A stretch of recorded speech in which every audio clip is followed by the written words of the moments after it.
Ahora abrimos la ronda de preguntas y yo quiero aprovechar mi ventaja aquí como moderador para lanzar una pregunta a Jaime, que también lo escuché mencionar a Gabriel Espinosa, que creo que está conectado por ahí, que es un poco, bueno, ¿será que realmente alivia la demanda de dólares el poder transar en Bitcoin? La pregunta que me hago es si es que va a haber gente que está dispuesta a soltar Bitcoin por bolivianos en una cantidad considerable, porque, bueno, uno está aferrándose a sus dólares, pero imagino que si alguien va a poder agarrar bitcoins, también va a querer aferrarse a sus bitcoins, ¿verdad? Esa pregunta yo la dirigiría para Jaime y los invito a todos también a ir dejando sus preguntas y que sus participaciones no excedan más de 2 minutos, por favor. Gracias, Santiago. A ver, respondiendo a tu pregunta, todo tiene precio. ¿M? Todo tiene precio. Justamente cuando tú ves en estas plataformas, estos exchanges centralizados, has visto más bien como el precio de las stablecoins, especialmente de USDT, se han subido respecto al tipo de cambio del dólar en otros mercados. Me explico, cuando el dólar estaba, por decirte, a 9.80, 9.50, en USDT estaba 10.10, 10.20, ¿no? Es decir, hay una demanda fuerte. Lo que pasa es que desde que se ha aprobado por el Banco Central, o más que aprobado, se ha quitado la resolución que prohibía la interacción con los instrumentos electrónicos de pago, ha habido más gente que ha buscado la posibilidad de adquirir estos criptoactivos, y eso ha hecho que suba la demanda.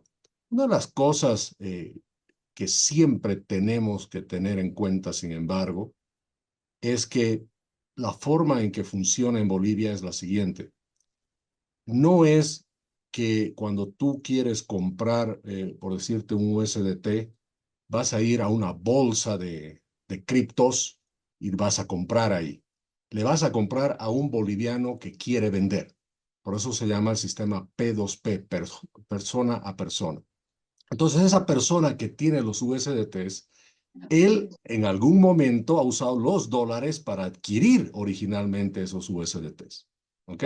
Entonces, si tú tienes 250.000 cuentas en el sistema centralizado de gente que tiene USDTs, son personas que en algún momento han usado dólares para adquirirlos originalmente y ahora las están revendiendo dentro de Bolivia por bolivianos. ¿Y por qué lo hacen? Primero porque están ganando seguramente algo por hacerlo, por supuesto, nadie lo hace gratis, pero lo más importante es que están transfiriendo a bolivianos porque necesitan los bolivianos. O sea, hoy en día, Santiago, tienes gente que vende dólares también, o sea, dólares físicos, ¿m? Pero al precio correcto, a eso me voy. Y aquí quiero hacer un paréntesis de un temita que se ha dado en en las últimas 2 semanas con algunos bancos. Por ejemplo, algunos bancos después de la normativa han permitido que puedas usar tu tarjeta de crédito, ¿no? Entonces, muchos están usando la tarjeta de crédito para el mundo cripto. Entonces, muchos están usando su tarjeta de crédito, pero lo hacen solo por $200, no pueden más. Compran $200 de USDT en dólares en los Estados Unidos, y el banco en Bolivia les está cobrando a 6.96, y ellos mismos ese USDT lo traen al ecosistema boliviano, si quieres, de Binance, y lo venden a 10. Es más, está generando estos pequeños negocios y eso obviamente está aumentando el volumen de transacciones. Perfecto, gracias, Jaime. Tiene la mano levantada don Walter Guevara, por favor. ¿Qué Gracias, pregunta? Santiago. Eh, es mi pregunta sobre un tema marginal para toda la gente que está interesada en esto, pero Jaime Dunn ha mencionado también marginalmente, quisiera que amplíe la posible aplicación de esta tecnología a los procesos electorales.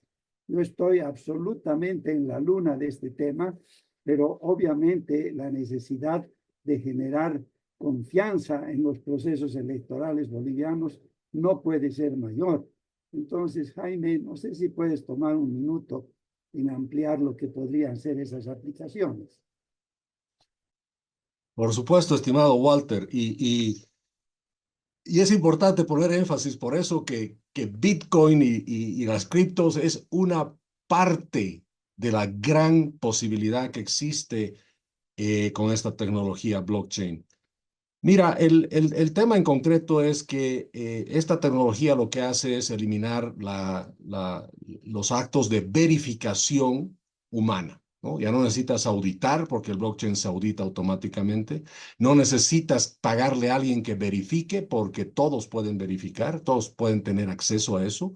Fíjate, tú compras un Bitcoin y puedes hacer clic en el Bitcoin ese que has comprado y puedes ver desde el día que se ha originado cómo te ha llegado a ti, por cuántas cuentas ha pasado, por qué cuentas ha pasado, etcétera, etcétera. Entonces, lo mismo sucede con esta tecnología. Y lo importante es que existen servicios para poder utilizar esta tecnología. O sea, ya hay empresas que te ofrecen el servicio de contratarlas para hacer una elección o puedes, a través de ciertos mecanismos, acceder a alquilar un blockchain para poder hacerlo.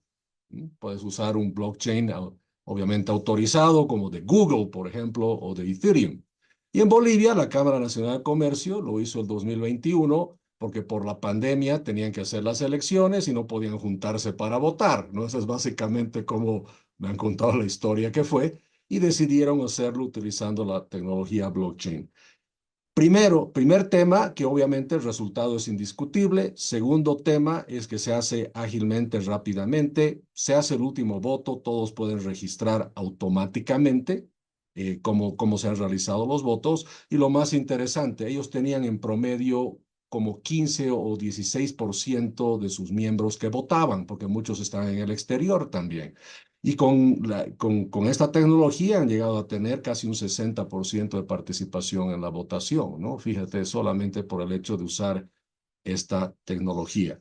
Como te decía, ya se eligen alcaldes, gobernadores. En Bolivia se ha estado experimentando de manera privada.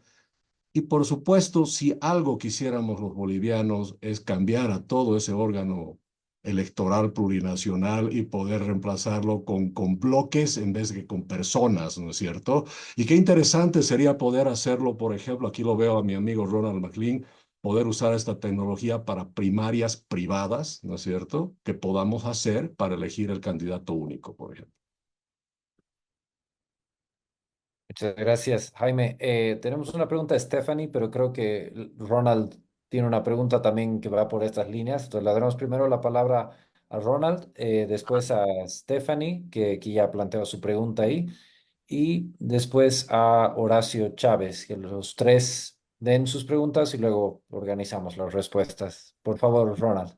Muchas gracias. Realmente un privilegio escucharlos y me alegra profundamente lo que acabamos de escuchar de Jaime y de todos otros amigos, porque ya tenemos prácticamente la aplicación para formar el registro de votantes en la primaria popular, le vamos a llamar, en la primaria de la gente para elegir un candidato a la presidencia que, que compita contra el MAS en una forma, siendo elegidos por la mayoría de la gente que quiera y pueda votar. No solamente vamos a tener un padrón electoral, vamos a decir así, popular o de la gente o de oposición, sino que tenemos todas las ventajas de poder hacer un registro de los votantes inequívoco. Estos votantes pueden votar, pueden responder a preguntas periódicamente, pueden hacer encuestas sencillas, binarias si es mejor, ¿no es cierto? Y esto nos da un salto hacia adelante en la política enormemente porque abre el acceso a todos los bolivianos y a todos los que quieran hacerlo. Por otro lado, es interesante, por ejemplo, este tema último de las navieras que se han retirado de trabajar directamente con Bolivia, pues este es un salto cualitativo con el cual se puede obviar este problema. Y finalmente, creo que Milei tenía razón, podemos cerrar el Banco Central sin mayor perjuicio si pasamos a una tecnología de esta naturaleza que es inequívoca, es global y no puede ser alterada, y más que todo nos protege de la inflación, que es la forma que nos roban la plata en los bolsillos los bancos centrales. Muchas gracias. Muchas gracias, Ronald. ¿Cuál es tu pregunta, Stephanie? ¿Estás por ahí?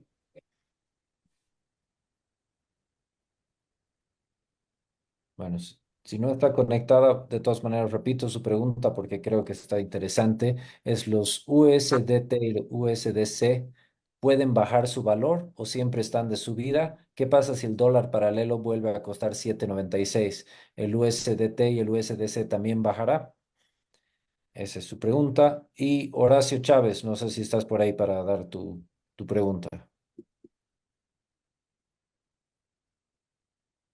Hola, hola, buenas noches, buenas noches. ¿Qué tal?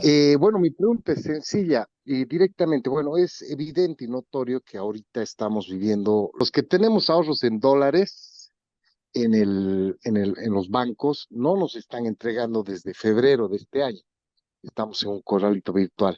Mi consulta es si es que se puede comprar directamente USBTs, USB-C o una stable chain, stable coin con dólares y si hay alguna restricción por parte de los bancos en eso. Gracias. Muchas gracias.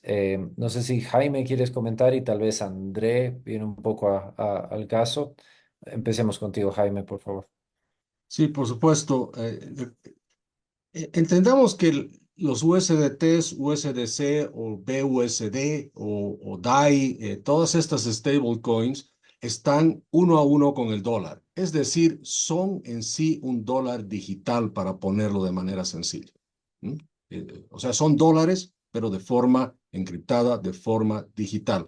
Tienen pequeñísimas variaciones de precio por los subyacentes que tienen y oferta y demanda, pero el algoritmo los mantiene prácticamente en el mismo precio con oscilaciones muy pequeñas. Entonces, eso es bien importante. Entonces, si tú tienes un activo, no sé, es esta punta bola que refleja el precio de un dólar, pues si el dólar en el mercado paralelo, el dólar físico está a 10, pues esto va a valer 10 también.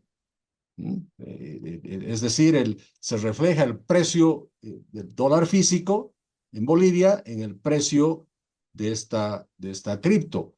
A veces más bien lo que sí hemos estado viendo, como te digo, es que llega a valer más, ¿no? Porque como en Bolivia tenemos los mercados segmentados, es decir, tienes diferentes tipos de precio. En Tarija el dólar puede estar diferente que en la Camacho, que en el mercado de la Eloy Salmón. El mercado cripto también tiene una diferencia con estos otros precios y hemos visto que ha estado subiendo porque hay más demanda de ir de que se ha levantado la prohibición por ir por este mercado, ¿no es cierto? Lo ideal sería que justamente se podrían entrelazar toda esta información y todos estos mercados, igual que en la Argentina, tienes el listado de todos los mercados paralelos, el Blue, el Turista, el no sé qué, y todos están al mismo tiempo, y eso te hace que sea hasta más interesante, ¿no es cierto?, arbitrar entre estos mercados. Pero la respuesta es, te va a reflejar el precio que tengas de los dólares físicos, se va a reflejar en los dólares encriptados. El tema de los ahorros en dólares. Bueno, la pregunta es interesante. Lo que creo que lo que está diciendo el que hizo la pregunta es algo lógico, ¿no? Tengo dólares digitales, no los puedo, perdón, tengo dólares en mi cuenta en dólares que no los puedo convertir en bolivianos porque están de alguna manera solo como registros electrónicos. Si yo podría con eso comprar el USDT y USDC.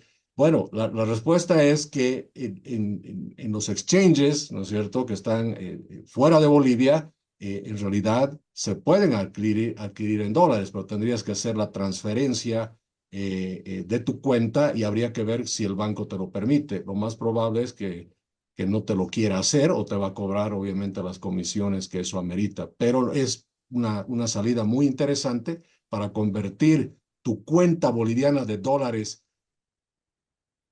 que ni siquiera es virtual, ha desaparecido tus dólares de ahí. Es un registro contable, ¿no? Que no lo puedes convertir en dólares en billetes. Es interesante intentar mandar digitalmente o electrónicamente eso a tu cuenta en Binance, que te acepta obviamente los dólares y con eso compres más bien el dólar cripto, USDT, USDC, y capaz lo que puedes hacer es después más bien P2P, venderlo a 10 bolivianos en el mercado hoy en día. Creo que se abre esa posibilidad, sinceramente.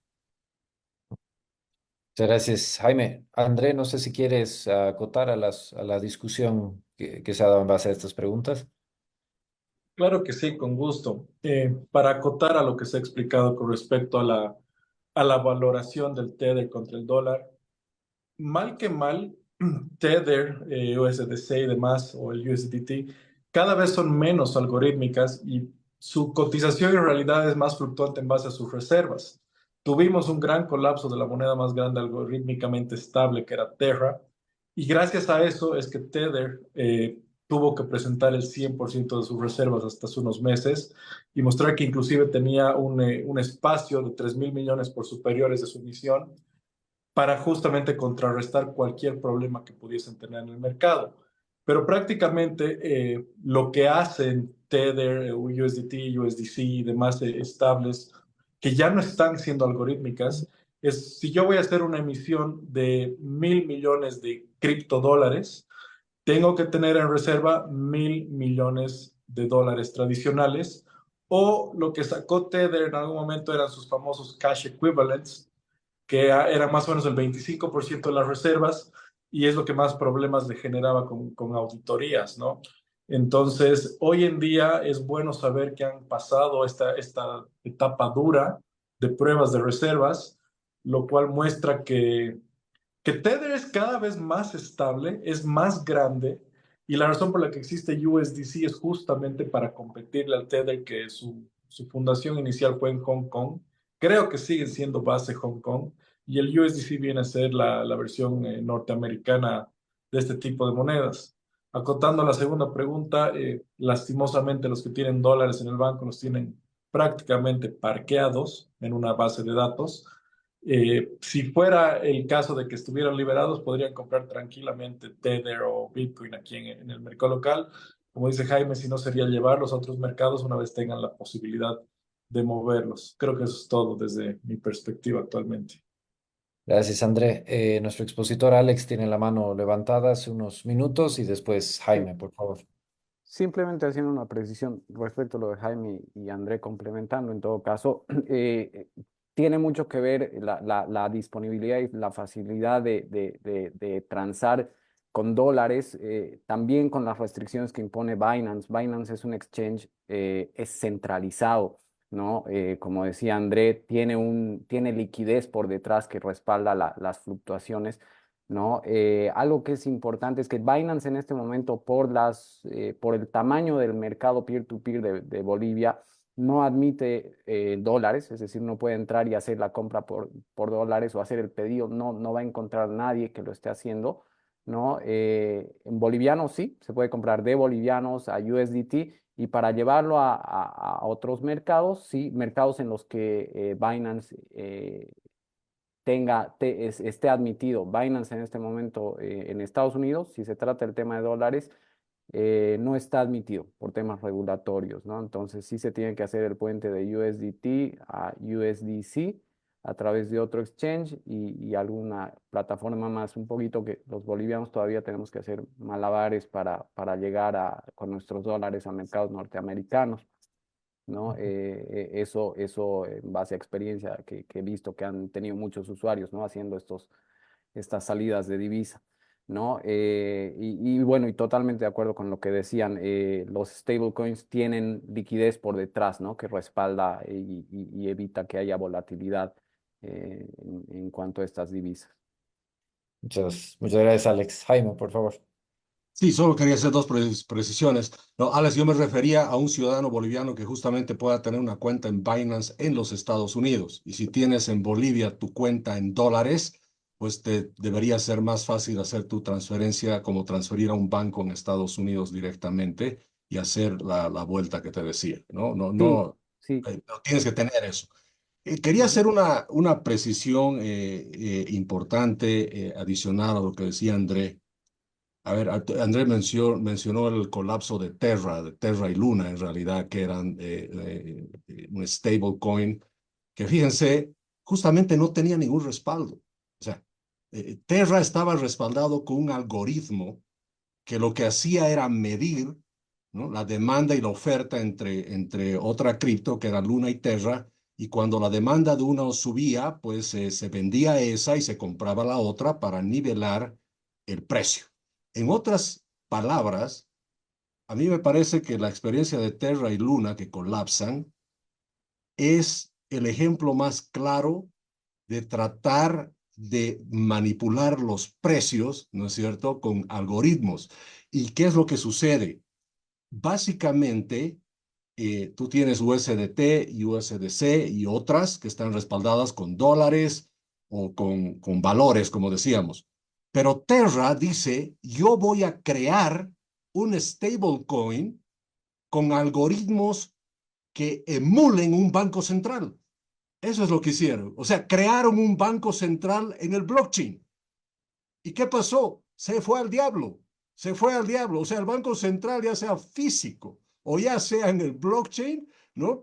Empieza a cambiar los precios y dirigir los mercados y causa el colapso de Terra y Luna. A mí me parece fascinante porque es la prueba máxima, ¿no es cierto?, de cómo el tratar de controlar los precios de alguna manera, igual que un banco central, al final termina en un desastre.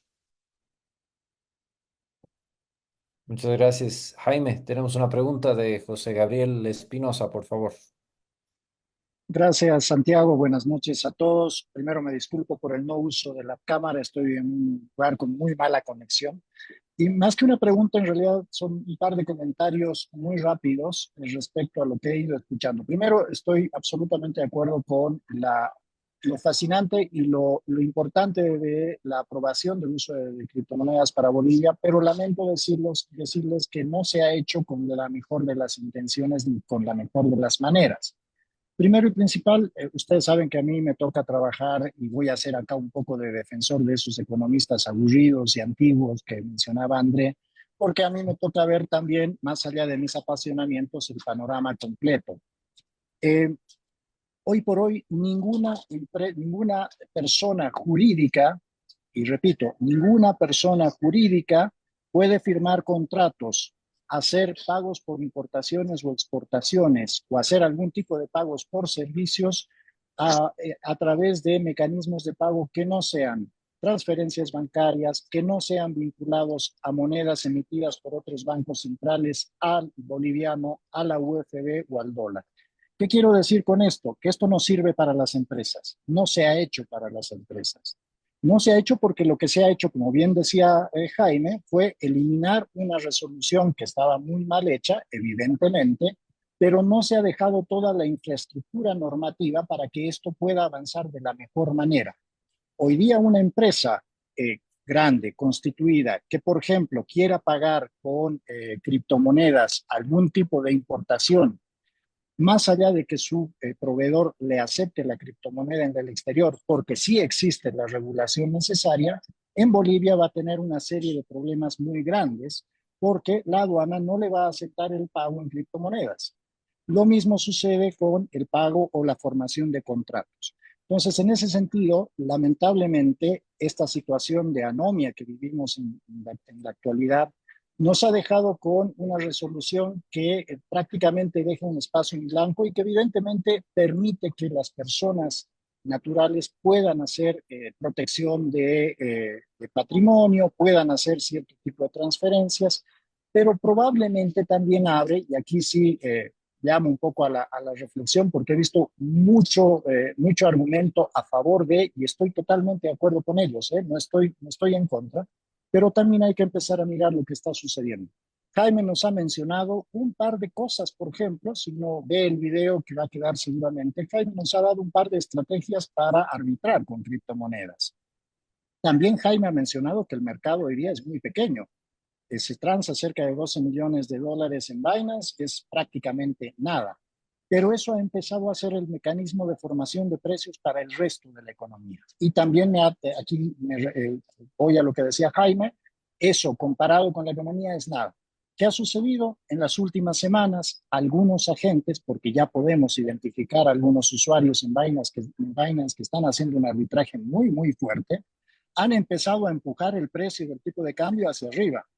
Entonces, esto no tiene que ver tanto con los fundamentos ya. Esto se está volviendo algo terriblemente especulativo y está empezando a generar problemas muy serios porque se ha vuelto el mecanismo de formación de precios para los otros mercados del tipo de cambio. Mencionaba Jaime a Argentina y a Venezuela.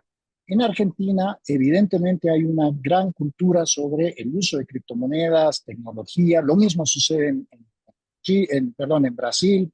Nubank, por ejemplo, también lo ha mencionado, pero de ninguna manera eran los mecanismos de formación de precios. ¿Por qué? Porque las autoridades tenían la sabiduría suficiente para mantener ciertos canales de información pública abiertos. Nosotros en la economía tendemos a olvidarnos de los supuestos. El libre mercado requiere un supuesto muy, muy grande, información completa. Ninguno de los actores hoy día en el mercado tiene información completa y tienen todavía menos información que la que teníamos antes a partir de un gobierno que se ha vuelto sumamente opaco a la hora de publicar información. Por lo tanto, cualquier canal que dé un mínimo atisbo de que podría ser confiable se vuelve un formador de precios. Y aquí de nuevo vuelvo, como bien ha mencionado Jaime, este mercado es todavía pequeñito y no representa lo que pasa en la economía. Entonces, es cierto, este puede ser el futuro. Tú y yo, Santiago, hemos trabajado sobre el dinero, sobre la desmonetización de las transacciones y creo que vamos a ir a eso. Pero hoy por hoy creo que es necesario señalar que esta ha sido una chambonada más del gobierno porque no tiene el timing correcto ni la estructura normativa detrás como para que esto pueda evolucionar bien.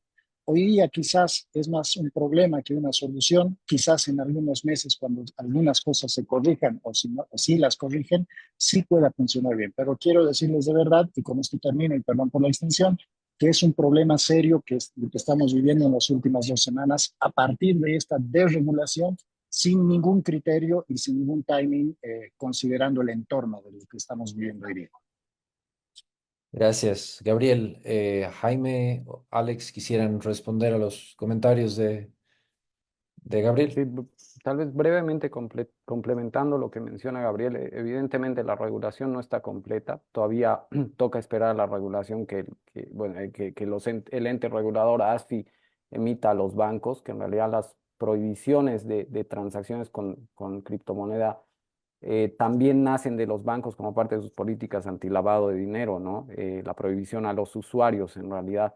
Entonces ahí hay, como bien dice Gabriel, que esperar un poquito qué es lo que dice la regulación, ¿no? Y por otro lado, un tema muy importante que tocan Jaime y Gabriel es la adopción y el crecimiento de la masa de usuarios, en realidad peer-to-peer, va a hacer que en todo caso se eviten estos fenómenos, ¿no? de especulativos a mi parecer, ¿no? Entonces, es importante trabajar a nivel adopción y difusión como se está haciendo aquí. Gracias, Jaime. Sí, gracias, Gabriel, te mando un saludo. Eh, a ver, creo que evidentemente el gran peligro en realidad que yo veo es que la regulación que vaya a salir vaya a complejizar el tema de tal manera que volvemos para atrás de nuevo. Pero aunque volvamos para atrás de nuevo, el mercado va a seguir creciendo. Eso es lo que ha quedado claro. O sea, la gente encuentra las maneras de hacerlo. Ya se hacen pagos, ya se hacen transferencias. El tema es que por la falta de regulación hace que los mismos algoritmos de estos exchanges hace que los montos sean tremendamente pequeños. Ahora, una cosa interesante, sin embargo, y tengo que decirles que no he terminado de leer esto porque hoy día me mandaron una nueva resolución de la aduana, la 0160, la tengo aquí con fecha 19 de junio, y esta resolución es justamente sobre documentos probatorios del precio realmente pagado o por pagar por los importadores. Y lo curioso es que habrían aumentado, que los pagos se harán con banco, con moneda tal, y le han puesto otro medio de pago, ¿no? Y esto obviamente ha llamado la atención porque podría ser el inicio de una apertura, ¿no? De tratar de entrar por ahí. Ahora, ¿por qué el Banco Central lo ha hecho? El Banco Central lo ha hecho por dos razones. Una, que ellos mismos han dicho es porque el GAFIC les ha dicho que lo tienen que hacer, porque el tema es que ya en Bolivia se hace. O sea, en Bolivia se hace y tú no sabes nada al respecto. Entonces tienes que dejar que se haga y tener un conocimiento al respecto. Y el otro es que creo que dentro de todo el problema de los dólares están tratando de que esto se pueda usar, aunque sea con cantidades pequeñas, pero pueda crecer en el tiempo como se hace en otros países. Les comento también de una manera totalmente informal, conversando con algunas de las grandes navieras, he tomado conocimiento de que también están considerando esta posibilidad. Es decir, se está considerando no solo por proveedores de servicios en el exterior, sino también por las empresas bolivianas. Y yo soy optimista que esto puede llegar a funcionar. El problema es que la regulación que tiene que haber, a mi parecer, debe ser simplemente y sencillamente la misma que tienes cuando transas moneda nacional o transfieres divisas al extranjero. Es decir, todo lo que es UIF, conozca a tu cliente, no debería ser diferente usando moneda fiat común y corriente o usando criptos. Pero a mí me preocupa y algo me dice que van a ser más duros por el tema cripto que por la moneda corriente. Y eso significaría que no hemos avanzado, hemos vuelto a donde estábamos y que se sigan usando las 250,000 cuentas que van a seguir funcionando, por supuesto. Gracias, Jaime. Tenemos preguntas ahí con la mano levantada de Adrián Barrenechea y Marcelo Rodríguez, pero antes quisiera darle la palabra a alguien que ha estado comentando ahí en el chat, que ha tenido Bolivia intentando usar blockchain en el último censo. Entonces, por favor, Juanpi, la palabra.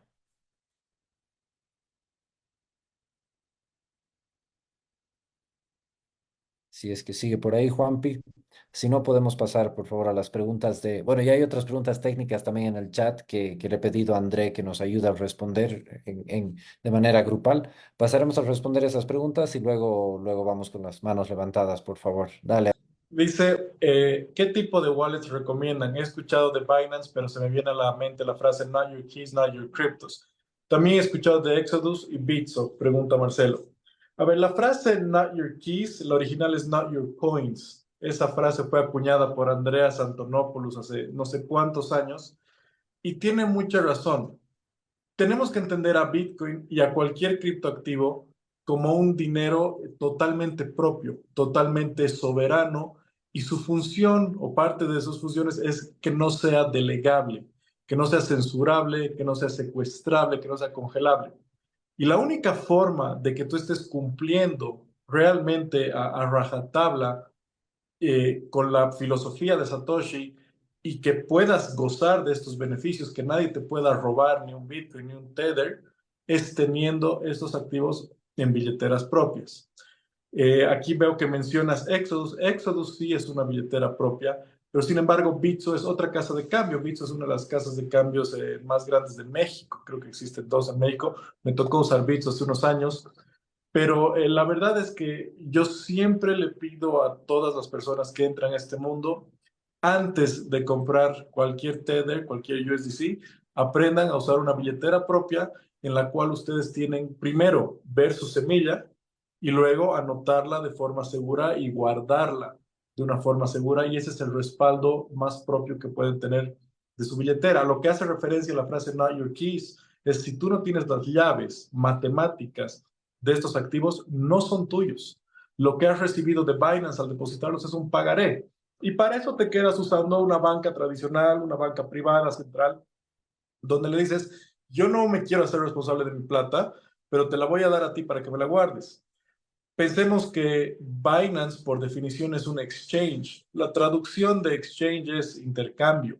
Es como que yo me vaya aquí a la América y me echo al sombrero de chola a los cambistas que están todos los días ahí y le digas, ¿sabes qué? Guardame estos $100. No los necesito hoy, pero vuelvo el viernes o el sábado que voy a salir de fiesta y ahí sí te los voy a pedir de vueltas o en el peor de los casos que me los cambies a bolivianos, pero ese día.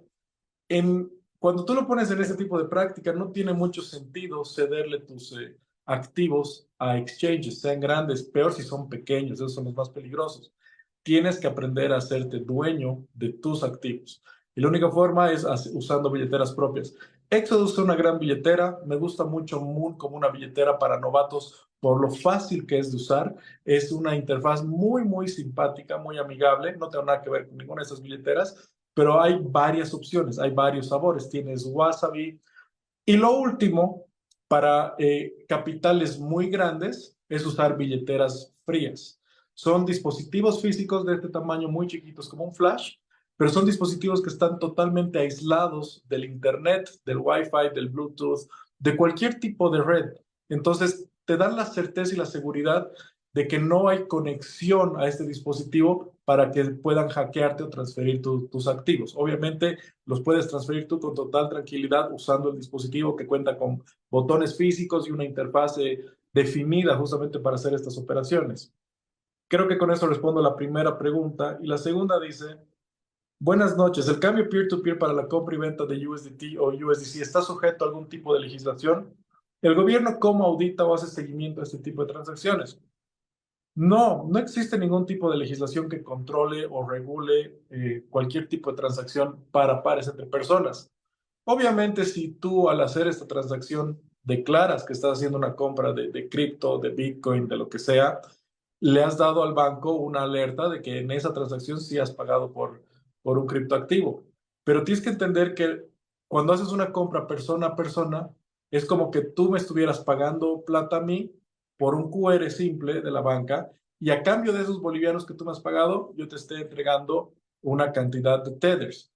El gobierno o tuviera que ver de tener una relación muy cercana con Binance, que ha pasado en algunos países, por ejemplo Argentina. Milei le ha abierto las puertas del gobierno o de la banca a los exchanges para que muestren de forma muy transparente cuáles son los usuarios que compran, cuánto compran, qué días compran, etc. etc. Entonces tuviera que pasar algo similar aquí, que el gobierno se ponga de acuerdo con Binance para abrir las puertas y mostrar con total transparencia quienes están comprando esos activos. Como dice Jaime, puede que la reglamentación de esto no sea un paso adelante, sino sea 5 pasos hacia atrás. Tocará esperar qué sucede, pero por ahora es la situación en la que nos toca vivir. Muchas gracias, André. Bueno, las personas que tenían sus manos levantadas creo que las bajaron, ambos. A ver, ahí tenemos una última pregunta de Luis y luego les voy a pedir a todos a todos los participantes que den sus palabras finales y sí, con eso vamos a concluir la noche. Entonces, por favor, Luis, una última pregunta. Hola, buenas noches. Bueno, antes quisiera también generar un contexto y hablar también sobre mi experiencia con las criptomonedas. Bueno, ahorita me encuentro alegre de que Bolivia se esté integrando a usar estas nuevas tecnologías y estoy a favor sobre el uso de blockchain, porque prácticamente el blockchain es una base de datos distribuida donde se audita de forma automática la misma red y esto permite rastrear cada centavo que se gasta en la economía. Entonces, con eso tú generas transparencia, combates corrupción, lavado de dinero y además que se puede programar el dinero. O sea, yo creo que en el futuro vamos a poder programar el dinero, ¿no? Para saber en qué se va a gastar y demás. Pero también tengo una crítica, no al blockchain, sino más que todo al Bitcoin. Y a ver si Andrés Salinas me pone su posición sobre el Bitcoin, porque les voy a contar mi experiencia, más o menos data del 2012, más o menos por la fecha que André Canelas igual ha conocido al Bitcoin. Yo conocí al Bitcoin cuando cotizaba más o menos menos que $1. Más o menos tengo un vago recuerdo, no sabía cómo comprarlo, fui a bancos a consultar cómo poder yo transar con esas personas que ellos vendían Bitcoin en el exterior y ninguno podía hacerme la transacción para que yo pueda comprar esos Bitcoins. Lo más alarmante de esto es que yo conocí al Bitcoin en una red que se llama la Deep Web. Es una es el Internet que no se lo ve normalmente. O sea, es un Internet que no se ve, o sea, que no está a la vista de todos, ¿no? O sea, ahí se transan cosas ilegales. Yo de curioso, porque era un estudiante y demás, escuché esto de la Deep Web, yo me metí de curioso ahí para ver cómo era y ahí conocí el Bitcoin porque todo el mundo transaba en Bitcoin ahí. Entonces, eso me alarma porque ahí me doy cuenta con qué tipos de personas manejan este tipo el Bitcoin. Por ejemplo, hay un informe de la ONU del 2022 donde informa que ahí se ha hecho el lavado más grande de la historia de la humanidad, el lavado más grande de dinero en la historia de la humanidad. Entonces, donde eso alarma, ¿no? Que nosotros podamos usar el Bitcoin, tal vez estemos dando poder a ciertos grupos delincuenciales y demás. Y aparte de eso, también que me acuerdo en esa época, cualquier persona podía crear una criptomoneda. Me acuerdo que habían páginas incluso habían tutoriales que tú podías armar tu equipo para poder minar las criptomonedas. También habían ciertas empresas que te ayudaban a crear estas criptomonedas. Y eso también alarma porque eso va en contra de la economía. O sea, el hecho de poder generar dinero de la nada genera inflación en una economía sana. Entonces, que las personas puedan crear sus propias criptomonedas, y es lo que ha pasado porque muchos influencers han creado sus criptomonedas, han vendido a la gente, y luego una vez que ya han vendido o ya han recaudado todo el dinero que ellos querían, ya no se han hecho cargo y esa criptomoneda ha desaparecido. Hay miles de criptomonedas en los exchanges, pero pocas son reguladas. Entonces, esa es una crítica que yo tengo al Bitcoin y a ver qué posición tiene Andrés Salinas sobre respecto a eso. Y otra pregunta más que yo tengo es que si actualmente existe alguna moneda emitida legalmente en algún país, o sea, que sea emitido, porque que sea emitido es diferente a que esté regulado, ¿no? O sea, un banco central que haya sido emitido de forma legalmente es diferente a que sea regulado. Entiendo que la USDT está regulado y tiene su volumen de transacción está respaldado por dólares físicos, entonces eso da más confianza de poder transar con USDT. Pero quisiera saber si existe. Tengo entendido que hay países que están analizando la forma de poder emitir legalmente estas monedas para controlar también el volumen que va a haber en circulación, porque es necesario controlar el volumen de circulación para que evitar inflaciones y demás. Muchas gracias. Gracias, Luis. Creo que has dado un tema importante para que puedan dar las palabras finales de reflexión Jaime y todos los participantes. Esa era la última pregunta, pero veo que Ronald McLean tiene su mano levantada. Entonces, por favor, te daremos un minuto más, Ronald, y de ahí ya procedemos a las palabras de cierre de los tres participantes. Muchas gracias. Solamente yo quería traer nuevamente la inquietud de Walter Guevara sobre el tema de la elección posible de una primaria popular para elegir un candidato. ¿Cómo ven ustedes aquello? Veo que la tecnología está muy avanzada, es casi una garantía de que se puede hacer algo transparente y seguro, pero me gustaría mucho si tienen algún comentario adicional. Nada más. Gracias. Ok. Eh, a ver, Jaime, ¿quieres ofrecer tus últimas palabras de cierre? Sí, definitivamente. Y disculpen si me extiendo un poquito porque creo que es importante responder a Luis algunas cosas también, pero empiezo con Ronald.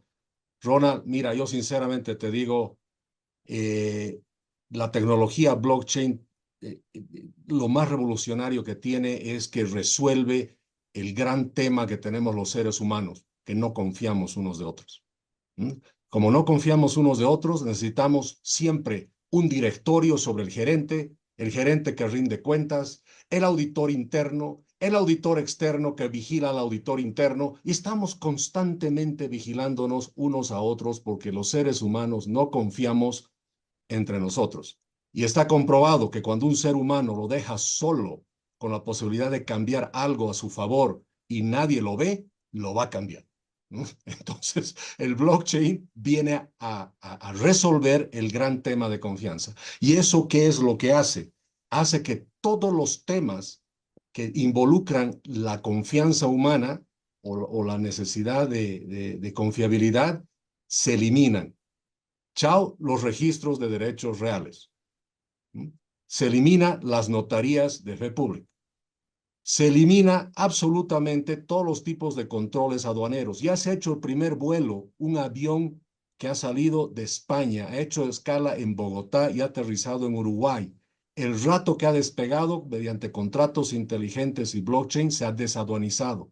Mientras volaba la carga, se ha aduanizado, perdón. Mientras volaba la carga se ha desaduanizado. El rato que el avión ha aterrizado en Uruguay, el dueño ha recogido del avión la carga. Sin interacción humana. Y además, el caso, países como Bolivia, el problema que la interacción humana viene con un alto nivel de corrupción también, ¿no? Entonces es un gran eliminador de la corrupción. Y si podemos reemplazar todo el sistema electoral con algo como esto, como decía, en vez de tener jueces electorales que tienen cabezas de bloques de cemento, mejor tener bloques de criptografía que reemplace a toda esa gente y a toda esa corrupción. Respecto al comentario de Luis, yo te voy a comentar cómo yo he tenido mi primer Bitcoin. Lo obtuve en 2017 y lo que me pasó es que alguien me hackeó mi computadora. Todos los files se transformaron y cuando yo hacía clic en cualquier file de Word, PowerPoint, lo que sea, me salía un mensaje diciendo que yo debería depositar un Bitcoin a una dirección X. Yo no entendía ni lo que era para que se habilite mi computadora de nuevo. Hice un montón de análisis, contraté a hackers especializados para que para recuperar mi computadora. Y bueno, era un algoritmo que mientras más tratabas de recuperar la computadora, el algoritmo se volvía más complejo y era prácticamente cada vez más difícil el recuperar los datos. Entonces no me quedaba otra más que pagar con el Bitcoin. Fui a un exchange, se llamaba Mt. Gox, que ya no existe, y compré mi Bitcoin en $2,700. Para con eso pagarle al hacker y liberar mi computadora. Y bueno, compré ese Bitcoin y dije, voy a tratar de recuperar los files de mi computadora. Y bueno, me di cuenta que por lo menos los files importantes yo siempre los mandaba a mí mismo por email, ¿no? Para que no se me pierdan. Había encontrado una manera muy precaria de hacer backup, digamos, de las cosas. Y en 2 semanas recuperé como un 60-70% de la información y mandé al diablo al hacker. Y ese Bitcoin lo tengo hasta el día de hoy. Gracias a ese hacker convertí $2,700 en $60,000. Pero lo que te quiero decir es lo siguiente, ha cambiado mucho la tecnología y la forma de funcionar. En esas épocas no había nada centralizado. Ahora hay muchas cosas centralizadas. Tienes empresas como Coinbase, por ejemplo, que cotizan en la bolsa de Nueva York. Tienen controles, por supuesto. Pero una de las cosas que hay que tener claro en todo esto es cuánto centralizado y regulado quieres tener la cosa.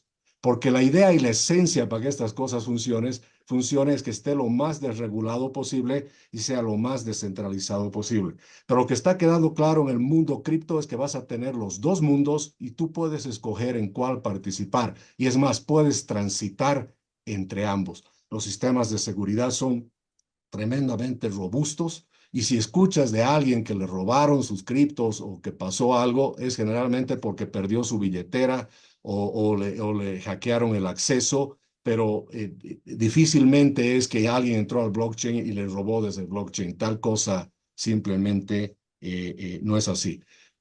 Evidentemente es algo nuevo.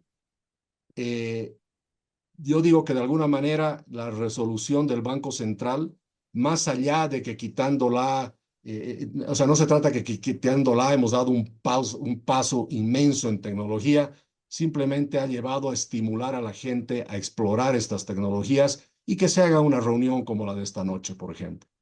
Eso hace que la gente empiece a aprender y esto empiece a avanzar por sí solo. El mercado solo y los usuarios solos encuentran utilidad en esto y esto va avanzando. Y con regulación o sin regulación va a seguir avanzando como ha avanzado hasta ahora. Lo importante es que se ha quitado de alguna manera una barrera que existía porque nos estábamos mintiendo. Estábamos haciendo los bolivianos transacciones usando instrumentos electrónicos de pagos regulados, mintiéndonos entre nosotros, mintiéndonos entre compradores y vendedores y mintiéndole al banco. Eso ya ha salido del esquema. Y creo que lo importante es que esto puede seguir creciendo, por supuesto, de una manera mucho más interesante. Empezamos prácticamente con 15 años de atraso, ¿no es cierto? Quitando esta resolución, porque en realidad viene desde antes del 2000, del 2000, bueno, 2014, y creo que hay posibilidades muy grandes, pero no nos concentremos solamente en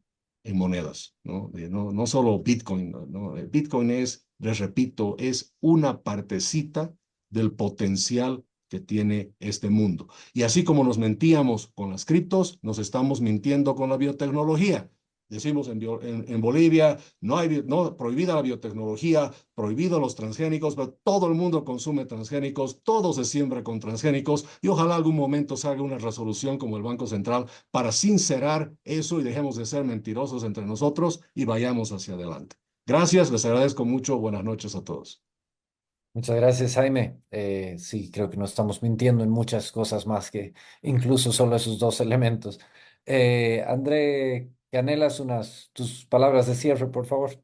Claro que sí. Buenas noches. Primero, con la pregunta de Ronald.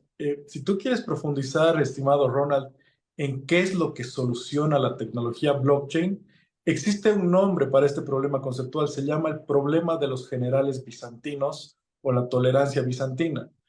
Es muy linda lectura ir aprendiendo sobre esto porque entiendes muchos de los conceptos, muchos de los problemas y muchas de las soluciones que plantea una tecnología descentralizada y distribuida que nuevamente es un poco difícil de comprender porque nos hemos acostumbrado y nos hemos criado viviendo bajo modelos centralizados. Toda nuestra vida se ha llevado a cabo con este tipo de modelos, un gerente, un directorio, como explicaba Jaime, que tomaban las decisiones por uno, no solo las de ellos, sino las de todos los demás. Pero una vez que Satoshi resuelve el problema de los generales bizantinos, la aplicabilidad de esta solución es sumamente amplia, así como transferir valor en una red totalmente descentralizada, distribuida, de la cual nadie es dueño, a también solucionar problemas, como se explicaba, de votaciones mucho más transparentes y a prueba de manipulación o manoseo o algún tipo de corrupción. Para responderle al otro compañero y sobre sus percepciones o perspectivas sobre lo que es Bitcoin, yo compré mis primeros Bitcoins en la Deep Web, muy curioso, muy joven también. Los pagué a través de una plataforma que en aquella época se llamaba NetTeller, que era una forma de mandar plata de forma digital. Tú tenías que comprarte unas tarjetitas con un código, rasparlas, cargarle el código a la plataforma NetTeller y pagarlas. Y te soy muy sincero, si te preocupa en la cantidad de lavado de dinero que existe mediante Bitcoin, te recomendaría que no toques ni un solo Satoshi. Solo el año pasado se calcula que se han lavado como 25.000 millones de dólares con Bitcoin. Sin embargo, también quisiera llamarte a la reflexión y invitarte a actualizarte un poco y entender que el año pasado se declaran más o menos 800.000 millones de dólares lavados con dólares como tal. Entonces, no es un problema el instrumento como tal, es el uso que se le da. ¿Y por qué es tan baja la relación de lavado Bitcoin a la relación al volumen de lavado en dólares? Es porque Bitcoin es mucho más trazable de lo que uno piensa. Todos están pensando que el Bitcoin es anónimo, que es totalmente distante. No, es un dinero separado de identidad, sí, separado de Estado, separado de banco, sí, pero es un dinero altamente traceable en el cual muchos criminales en la generación 2014, 2015 se dieron cuenta de eso.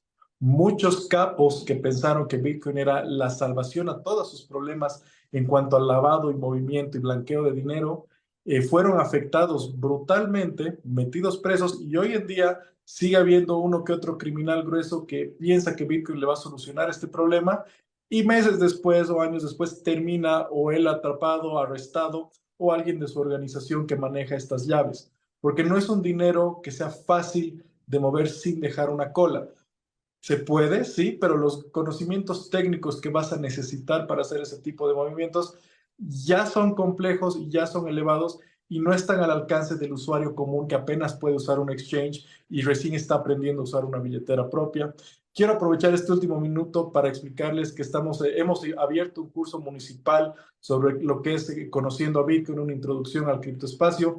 Lo hemos dado este martes y jueves de esta semana y la sesión 3 y la sesión 4 es el martes y jueves que vienen a las 17 horas en el Hotel Camino Plaza aquí en Cochabamba. Todos bienvenidos a aprender de una forma muy académica y muy neutral cómo participar en este mercado. Estoy siempre presto a atender las preguntas de todos el público que me acompaña en estas sesiones. Gracias, Santiago, por el espacio. Un saludo a Jaime, Alejandro y todos los invitados presentes. Buenas noches. Muchas gracias, André. Alex, tus palabras de cierre, por favor. Claro que sí. Muchísimas gracias. En todo caso, trayendo a colación lo que mencionaba André, y también, Jaime, qué importante es generar espacios en los que se fomente la adopción y estos espacios permiten en todo caso levantar muchos mitos, aclarar muchos aspectos que tal vez traen miedo. El usuario inicialmente tiene muchos miedos respecto de la adopción de las criptomonedas. Y algo que es muy importante precisar tal vez es que la blockchain y las cripto en general, debemos recordar que en todo caso las personas, la tecnología debe adaptarse a las personas y no las personas a la tecnología. Entonces hay personas que evidentemente invierten en cripto como Bitcoin, como Ethereum, que son volátiles. Otras personas no lo hacen. Yo en lo personal utilizo stablecoins, no invierto en Bitcoin, invierto en Ethereum, sí, que es la segunda moneda la segunda cripto más fuerte.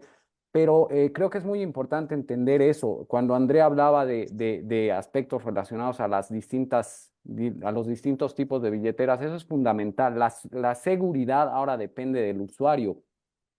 Como es un ecosistema descentralizado, el usuario debe saber qué tipo de billeteras utilizar, para qué propósito. Las billeteras centralizadas, como la de Binance, son muy buenas para justamente hacer trading, ¿no? Las billeteras frías son muy buenas para guardar los ahorros que uno tiene si quiere tenerlos en criptomoneda, ¿no? Entonces, creo que es fundamental levantar esos mitos, romper esos paradigmas de la centralización. Es cierto, nosotros hemos sido formados y forjados en esquemas y estructuras altamente centralizados. Cuando Andrea hablaba de todo este tema de los mecanismos de consenso, prueba de trabajo, prueba de staking, que es tecnología que utilizan en todo caso las blockchains, se refería a cambiar un poco nuestros esquemas, ¿no? Y casos de uso tienen por montones. El caso de uso en sistemas electorales es solo uno. En Brasil se está empezando a implementar historiales clínicos descentralizados en blockchains secretas en las que el usuario, el paciente, es quien tiene control de su historial clínico. Ya no tiene que peregrinar entre seguros y hospitales pidiendo su historial clínico. Casos de uso muy potentes que se podrían conversar de forma extensiva, como ha sido mi caso. Les he mostrado un poco el caso de uso en cuanto a la economía creativa, un sector muy, muy interesante. Entonces, yo simplemente agradezco la oportunidad de poder haber conversado. Espero que hayan más escenarios donde se pueda profundizar mucho más sobre esto. Y de nuevo, muchísimas gracias a todos los asistentes, a ti, Santiago, por organizar esto, y a Jaime y a André. Gracias a todos por haber estado aquí participando en este tema dentro de nuestro proyecto aquí en Ceres con el apoyo del Centro para la Empresa Privada Internacional, SAIP. Y bueno, el único comentario que yo puedo dar es que estamos frente a una apertura imperfecta, pero es mejor que un cierre perfecto y absoluto, diría yo. Entonces, es un pequeño y tímido paso, pero estamos en el camino correcto, creo yo. Muchas gracias a todos, muy buenas noches.